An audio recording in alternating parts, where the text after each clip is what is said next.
Good morning, Britain. Crisis talks at the castle as Prince Andrew meets the Queen at Balmoral. The Prince arrived last night, just hours after the lawsuit that alleges he abused a 17-year-old girl was filed against him. Go and take the jab, because really the jab saves lives. Pregnant and unvaccinated calls for more women to have the jab after it's revealed 98% of expectant mothers admitted to hospital with COVID have not had the vaccine.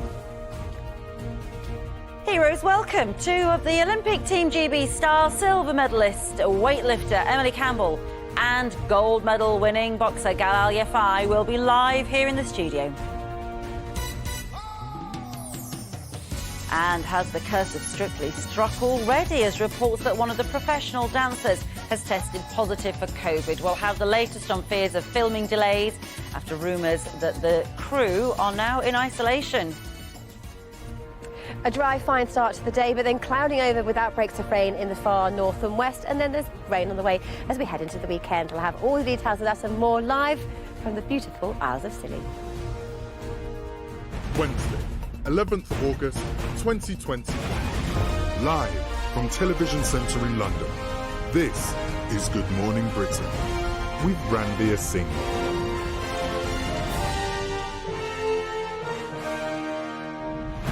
Good morning to you. It's 6 o'clock. We're with you all the way through until 9. Ben and Kate here from 6:30. So to our first top story this morning. Prince Andrew has arrived at Balmoral Castle for a summer holiday on the Queen's estate, 24 hours after a lawsuit was filed against him in New York. It alleges he abused Virginia Roberts-Giuffre on 3 occasions when she was under 18. He has consistently denied those claims. Well, we can go live to Balmoral now, and Juliet Dunlop is there. Juliet, I'm not sure it's clear whether this was a planned trip there or not, but either way, the timing of it, does it suggest there are going to have to be some sort of crisis talks? Yes, the timing of this, of course, very interesting, Ranvir, isn't it? Prince Andrew's lawyers will almost certainly be holding urgent talks in the coming days and hours, and one imagines there will also be difficult conversations in the coming days here at Balmoral. Prince Andrew only arriving here fairly late last night, his car spotted driving through the gates in the back seat. His former wife, Sarah Ferguson, she had been invited to spend some time here by the Queen herself, only arriving at Balmoral on Monday, marking the start of her traditional summer holiday on the estate. There was a small official welcoming ceremony, but really only within hours of arriving.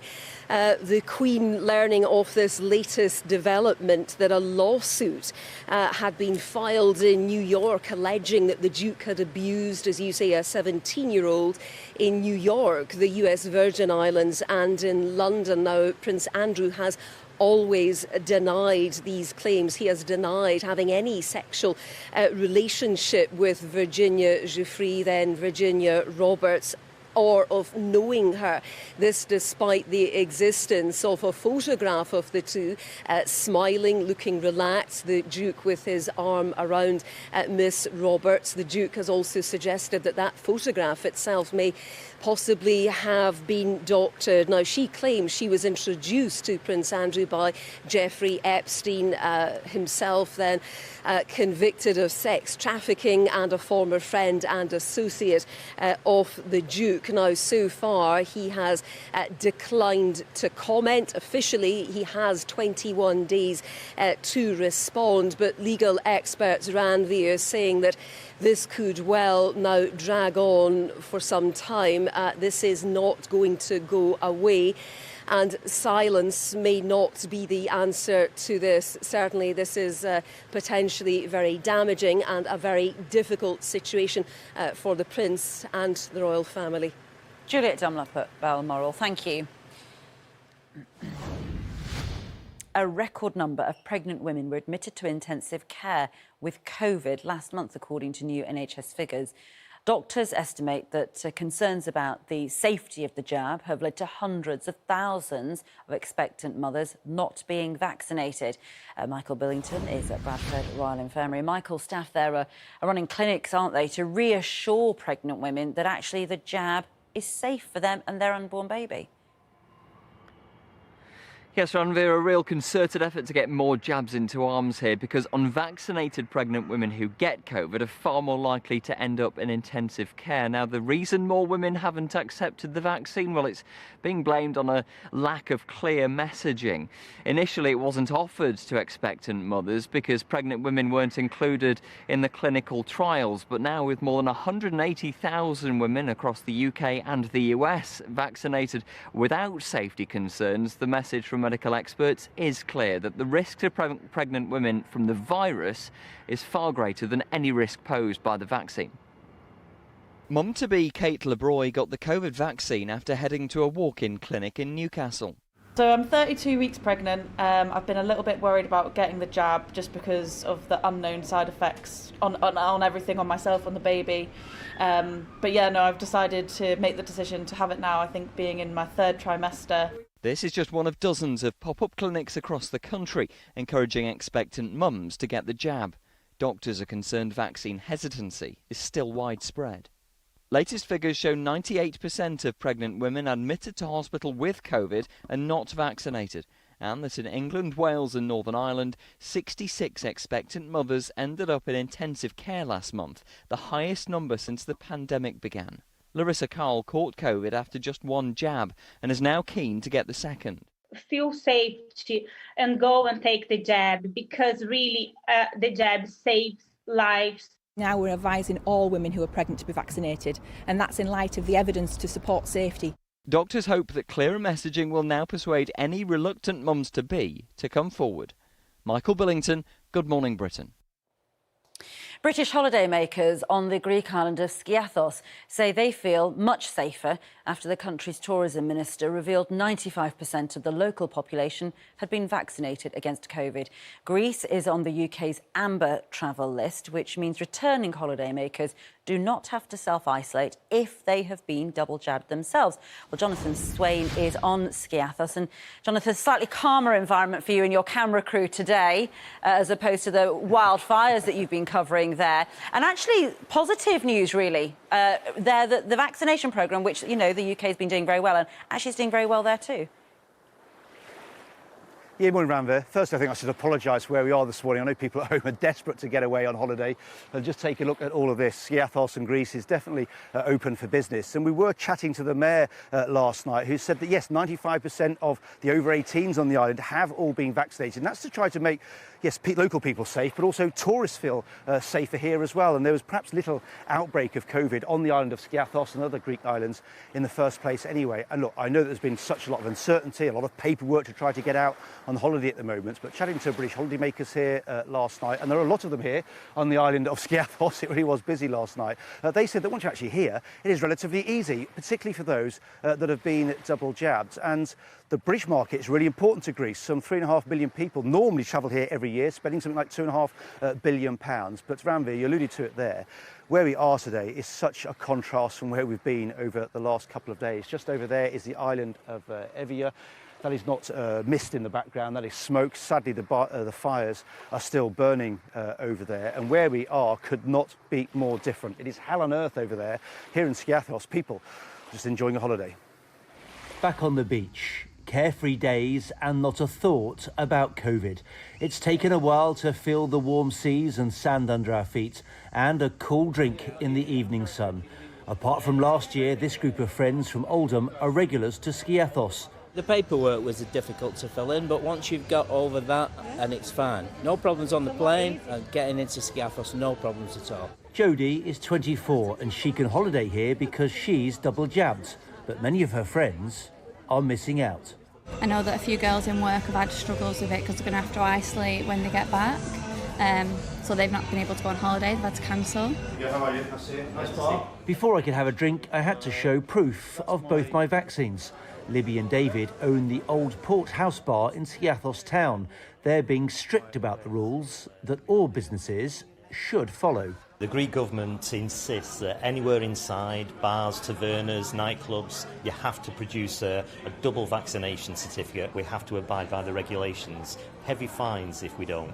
But on a busy night around the bars and restaurants, we didn't see any other places asking for proof of vaccinations. The rules then may be being ignored by some, but this is an island, though, that wants tourists to feel safe. 95% of the local population is vaccinated, so that's why we have built a wall against COVID. You no longer have to see an image on a postcard, you can experience the real thing yourself. Jonathan Swain, Good Morning Britain, Skiathos. Well, the wildfires are continuing to rip through parts of northern California now and destroying lives as well as homes and businesses. Our North America correspondent Noel Phillips is in Taylorsville. Morning to you. There's obviously a roadblock there of some kind. Noel, what's going on? Morning, Ranvir. This is a community in disbelief and misery. We'll be hearing in a few moments one man's story. His house burnt down just 17 hours ago, but I've been getting a real sense of the human toll of these wildfires, and I'll tell you, it really is tragic. Now, behind me, there are hundreds of firefighters battling more fires, trying to stop those fires from spreading into the town here of Taylorsville. And I'll give you a sense of what exactly is at stake. All around this area are mountains, and all of those mountains are on fire. So just imagine for a moment, Taylorsville is in the center of those mountains. That is what firefighters are trying to stop those fires from spreading. And when this fire began 28 days ago, nobody expected for it to get to the point to where it's got to so far. I think 400 homes and businesses have so far been destroyed across Northern California. This dramatic footage shows firefighters in Taylorsville just 24 hours ago rushing to escape the flames of California's largest wildfire. In its path, it has left behind a trail of destruction and displaced thousands of people from their homes. 78-year-old John has lost everything. Well, he lost all of our home, but you don't lose the memories. I mean, I'm still in shock. I only found out this morning that our home was destroyed. For 10-year-old Charlie, this is an emotional time, but she's optimistic about the future. I may have lost my phone and computer, but those are replaceable. Everything in that house is replaceable. Taylorsville is a town on the brink. Most residents have been evacuated as the efforts to contain the fires intensifies. But for those like paramedic and firefighter Frank, who still remain, this is a battle worth fighting. It's a battle that is being hard fought by a lot of firefighters, and they go out and they put their lives on the line, and they're doing the best job that they can with the equipment that they have. This entire area behind me has been completely burnt, and the concern now is that these wildfires may cross this road and cause even further damage. 500,000 acres have been burnt in the last 3 weeks in some of the largest wildfires in this country's history. That was Noel Phillips reporting there. Here, 17,000 NHS workers and their families have been treated to a special free show by Damon Albarn's band Gorillaz at London's O2. It's the first full capacity concert at the venue for more than 500 days. Pip Thompson was there. It was a long time coming, but for 17,000 NHS workers and their families, this complimentary concert was worth the wait. Gorillaz wanted to say thank you. And so many overwhelmed NHS staff said thank you back. Not that they needed to. Thank you so much. Thank you. It's been my first gig in about 3 years, actually, so it's a really big deal. To get something given for no reason at all apart from gratitude, to get these tickets free is just incredible. Personally, I would have paid to come anyway, but it's a fantastic thing to be doing free of charge. This free gig was the band's idea, and didn't they deliver? Tweeting their excitement minutes ahead of showtime. Everyone needs to give everyone in the NHS and everyone who works in the care sector a massive great hug. Can you believe this is the O2's first full capacity live gig in 517 days, to be precise? Strict safety protocols were in place, including the showing of COVID passes. Gorillaz are back tonight, but the thousands of VIPs at this performance made it extra special. Pip Thompson, Good Morning Britain.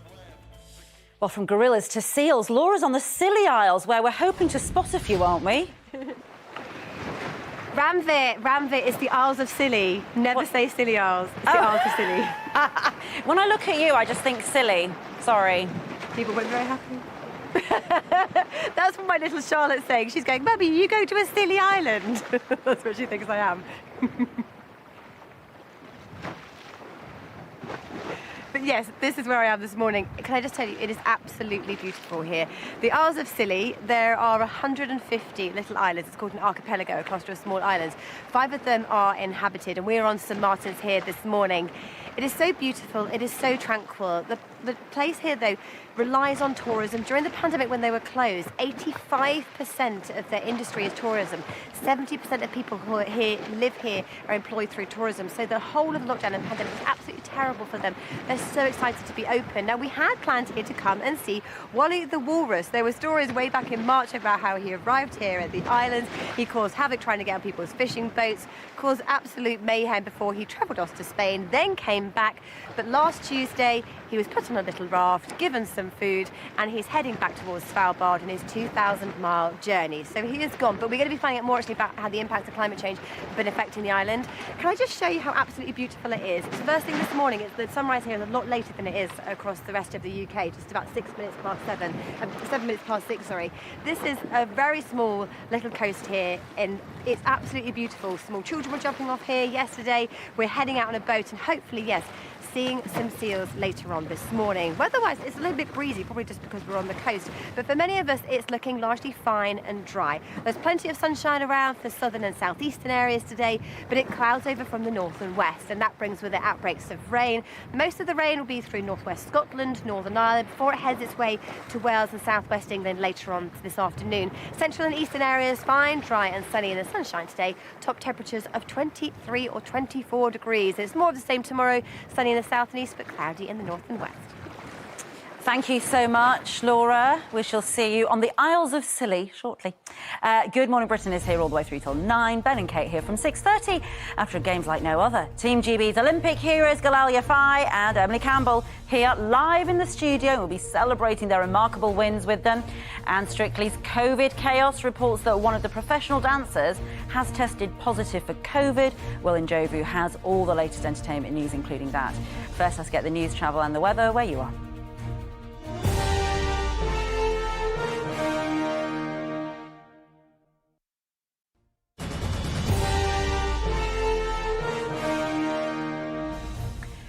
Welcome back. Let's take a look at the front pages of the newspapers. The Times leads on calls for an overhaul of the A-level system after more than a third of students were awarded 3 A grades. The paper also reports that a new numbered grading system could be introduced similar to the 1 to 9 grades now used for GCSEs. The Daily Express reports on a computer programme that's capable of spotting tiny changes in the brain after a single scan, which is hoped to lead to earlier treatment of dementia. And The Sun reports that Strictly Come Dancing's Nadia Bichkova has tested positive for coronavirus. The paper also claims many of the cast and crew are now in isolation for 10 days, which could threaten filming schedules. Now, doctors are concerned about vaccine hesitancy among pregnant women, as a record number have been admitted to intensive care with COVID in the last month. The Royal College of Midwives has found that 98% of pregnant women admitted to hospital with COVID-19 have not been vaccinated. In England, Wales and Northern Ireland, 66 expectant mothers ended up in intensive care in July, the highest number since the pandemic began and 3 times as many as April last year. A total of 48 pregnant women were also admitted to critical care. Joining me now is Dr. Mary Ross-Davey, who is the UK Director for Midwifery at the Royal College of Midwives. Good morning to you.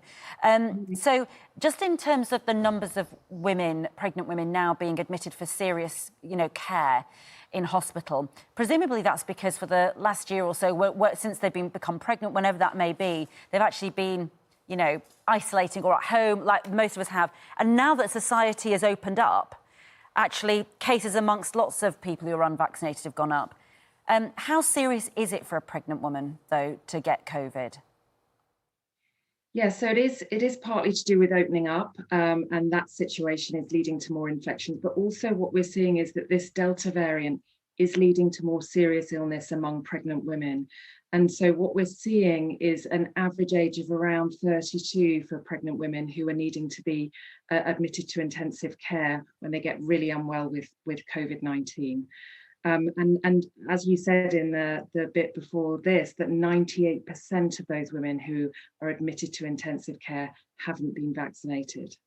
And do we know overall of the number of pregnant women at the moment, what percentage, or what proportion have actually been vaccinated and how many haven't? As in, there was, I think I remember, a few months ago or perhaps 6 months ago, thinking, oh gosh, pregnant women aren't meant to have it. You're not meant to have it. And that advice, I think, did change, didn't it, once more evidence came in? But I think that filtering through has been slow, do you think? And again, do we know the proportion of pregnant women who've had it and who haven't?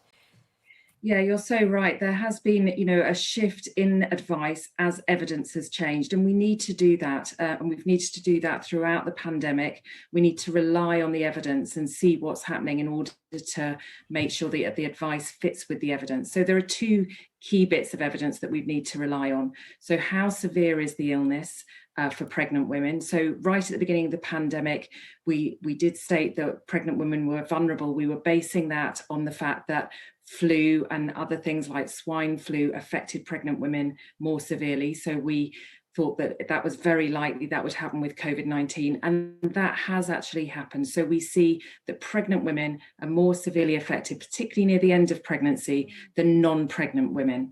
So there's that bit of evidence. And then we needed to see the evidence of the use of the vaccine for pregnant women. So its safety and its efficacy. And we've definitely got lots of that evidence now. So we know that around 200,000 women in the US and in the UK have now been vaccinated during pregnancy. That's been happening over the last 9 months. So we've got real world data that that's safe. We're not seeing any problems emerging.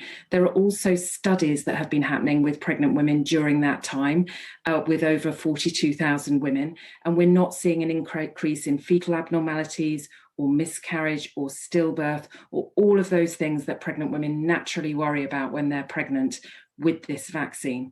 So it's really understandable that pregnant women have been reluctant, have been nervous about having the vaccine. It's important that pregnant women think about what they're putting in their bodies during pregnancy. But what we can say now is that we recommend at the Royal College of Midwives, the Royal College of Obstetricians and Gynecologists, the Chief Midwife of England, we're all saying we recommend this vaccine in pregnancy because we can see this Delta variant is affecting pregnant women more severely.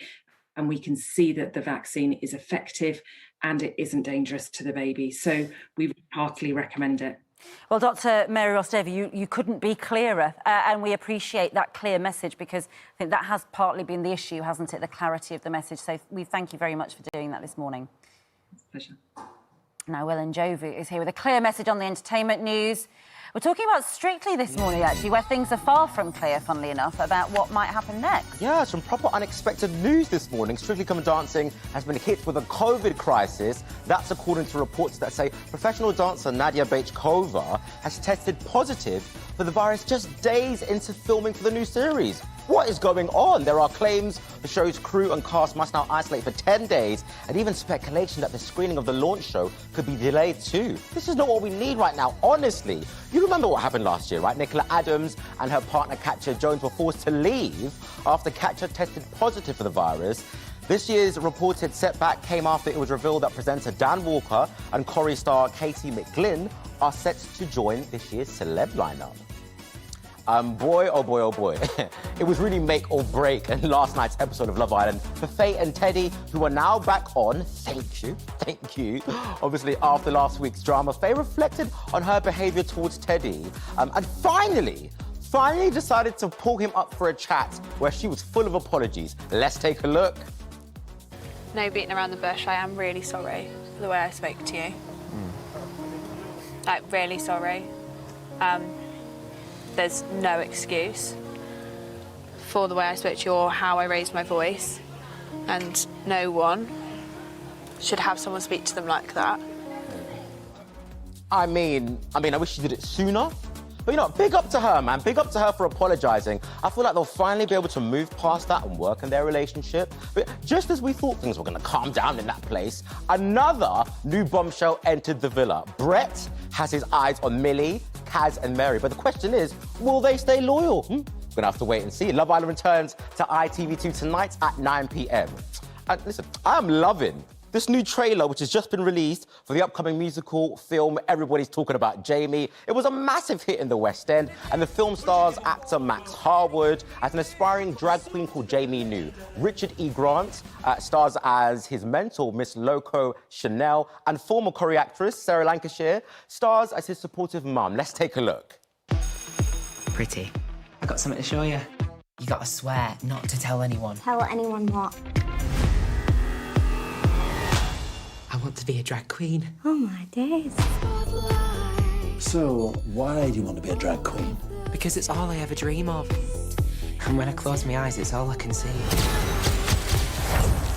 You just found yourself a mentor. Yeah, yes, please.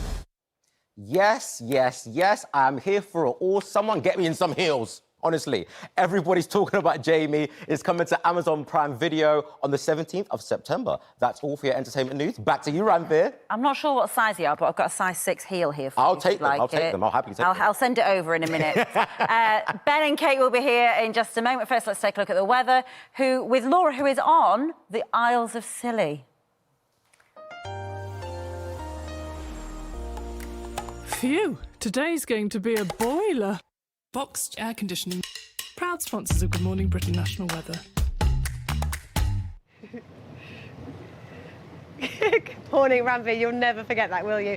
Since my last weather, we've come out on a boat. We are hoping to do some seal spotting later on this morning. The hope was we'd see Wally the walrus. It's now departed, but the scenes, despite whatever we've come to see, are absolutely beautiful. It's very calming if the seas are not calm themselves.